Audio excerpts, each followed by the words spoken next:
What's up, good people? Mark Holmes here, of course, with a happy man today.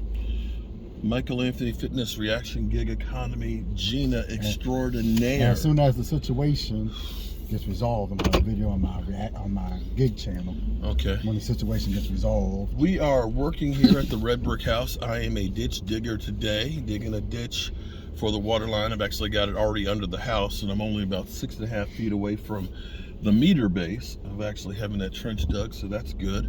And I'm helping my electrician extraordinaire here because I'm putting in the electrical boxes. Yeah, where we're in the wall. You know, where we're fixing the plaster. We're trying to get exactly. So we fix the plaster at some point. Well, what I have to do is I have to try and set the boxes in there and then put cement up around them. So I got to go get some more conduit and some elbows and things. But don't you have to use a certain type of cement? Yeah, I've got to mix that. Oh, the lime work. Yeah, so I'll be doing that here this morning and stuff, but for the moment, I'm going to get some glue to glue it so it's where it needs to be, and then I can come behind it and put in what needs to go. Anyway, that's not why you're here. It's not why you're here. Yeah, because we sound cooks.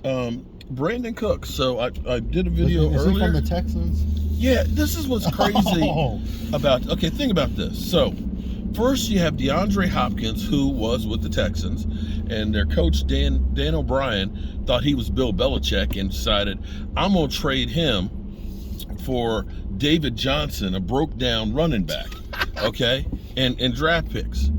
All right, you don't get rid of a great wide receiver, Jerry Jones. And so he goes to the Cardinals. Of course, he's been linked to the Cowboys. He's been there basically saying, hey, Cowboys, what's up? What's up? You know, you going to sign me or what? So you have that thing, right? Then we have Clifford Franklin signs with the Texans. Noah Brown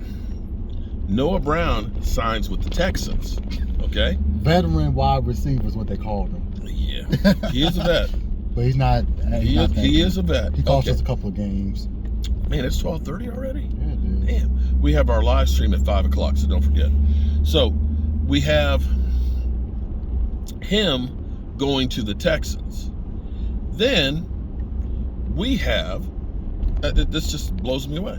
Then we have a trade of a 5th-round pick for Brandon Cooks. Now here's the thing about Brandon Cooks. Now I'm trying to understand how it's going to work out.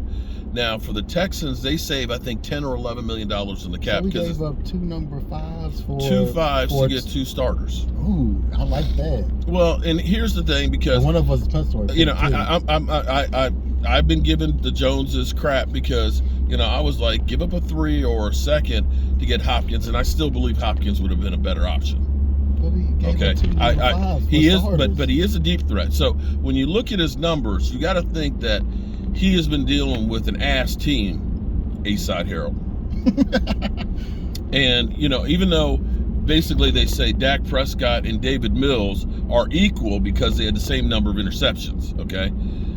They're not equal, okay? Yes, Dak had quite a few interceptions this year. However, you know, Dak's not even in the top 15 of most interceptions in the Cowboys' career. Seriously.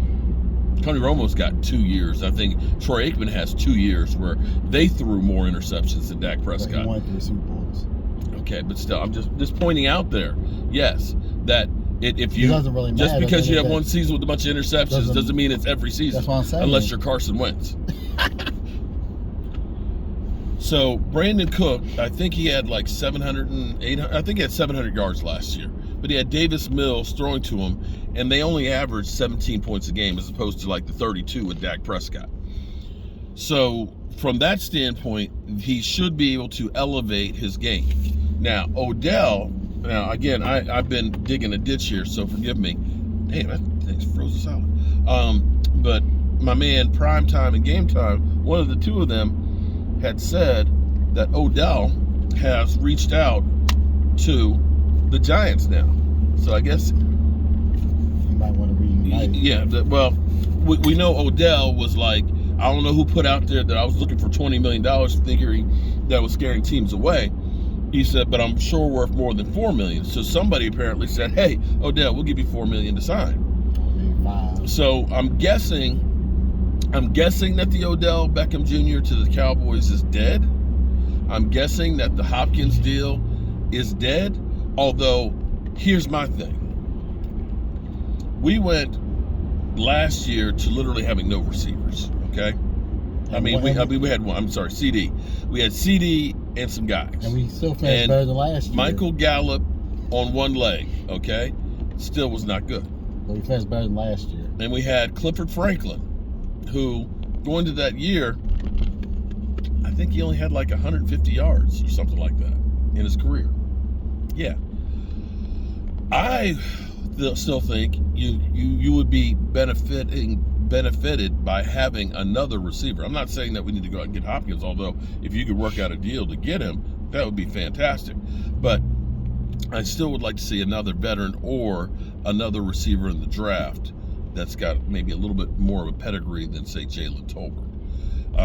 I want to have plenty of receivers that can confuse people, that can get separation and get us some first downs. Now, the interesting part is, and I don't know what the numbers are going to be, but probably Brandon Cooks, who is still relatively young, will get a contract extension. His cap number for the Texans, and the reason they wanted to get rid of him is, I think his cap number is like $22 million. I don't know how much of that money they're going to eat, because I think they're going to take some dead money, because I think they said they saved $10 or $11 million by trading him. So we'll have to find out if we're like the Carson Wentz deal where the Washington Commanders, go buddy, that light's going to change quick, where they took on the whole amount of Carson Wentz's contract, or if they're going to eat some of that contract. Knowing the Joneses, because they didn't want to get Hopkins because they had to get a trade for a wide receiver with the 5th round pick, so they can justify what happened with Amari Cooper. You know that, right? That's their whole thing. They want to say, well, that's the going rate for a wide receiver as a 5th round draft pick. Just what we got for Amari Cooper. We did trade 2 5th round picks for 2 guys that are starters. So I mean, all right. Well, we'll see how that works. That's great compensation, because those 2 picks, we still have our 5th round pick from before, or I don't know if it's a compensatory one or what, but we still have a 5th. So we still have a 1st, a 2nd, and the seconds don't do shit for us. A 1st, a 2nd, a 3rd, a 4th, a 5th, a 6th, and a 7th. Unless you're Diggs. Well, Diggs, yeah. We haven't had, we think about Tristan Hill and Boss Man Fat. And he's looking for another home if he hasn't already signed somewhere. Yeah, Tristan Hill, yeah. All right, we got to get some wood, y'all. Got to get some wood and some conduit. We need more plywood sheathing for tomorrow. Whew. There's always so much to do. All right, good people. I'm working on something that could be big. Could be big. I'm hoping that I can get it together. If it is, it'll be something that will be much watched YouTube. All right, good people. See you in a bit. Peace.